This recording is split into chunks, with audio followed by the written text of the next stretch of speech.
I think at least for me, the primary goal is education, like educate people on something. And most people are visual learners. Like you can give them a huge document that they can read, and you don't know if they will understand something or not. But if they give them something that they can play, they can type commands, they can see the impact of their commands, they can do stuff. I think it's a better education medium. So for me, it's a way to educate people and to make sure that.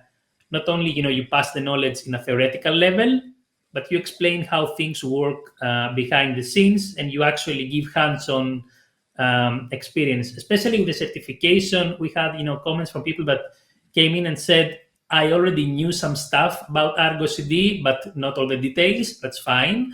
But we also had people that said, I didn't know anything before starting, and now I feel confident that I can work with Argo CD. So for me, this is the best feedback when you start from zero, and then you say, I feel confident that now I can do something, and not just a name that I know as a theory, and yeah, maybe at some time I will test it. I have tested it. I know how it works, and I have hands-on experience with it.